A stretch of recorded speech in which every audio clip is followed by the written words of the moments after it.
امروز اومدم خونه یکی از این دوستان که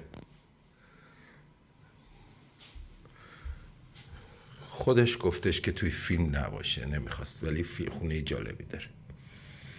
حالا شام قراره با هم بخوریم و نمیدونم بگم کلکسیون، بگم چیز جالبی تو خونهش داره.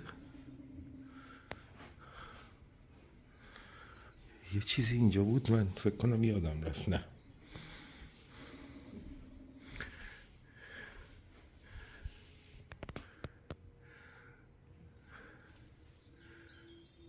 اینا رو میتونید دونه دونه از نزدیک ببینید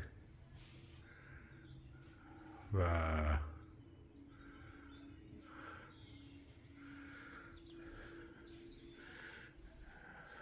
علاقه خاصی داره و بسیار هم فعال هست. این صفحه ساعتش رو نگاه کنید.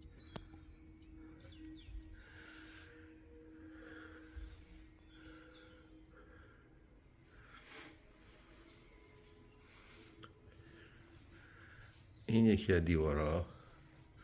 حالا رفلکس الان تلویزیون توی تصویر هست یا اینکه لامپ. من از قبل آماده نکردم شرایط رو، ولی خب برام خیلی جالبه این خونه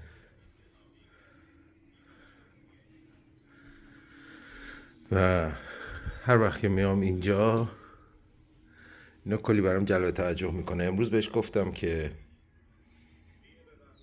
خودت بشین و توضیح بده و تعریف کن که چه کردی و دونه دونه اینا رو از کجا جمع کردی، از کجا خریدی و چیکار کردی. گفتش که نه، من خودم توی فیلم نباشم، برای همین مجبور شدم که این فیلم رو براتون اینجوری بگیرم.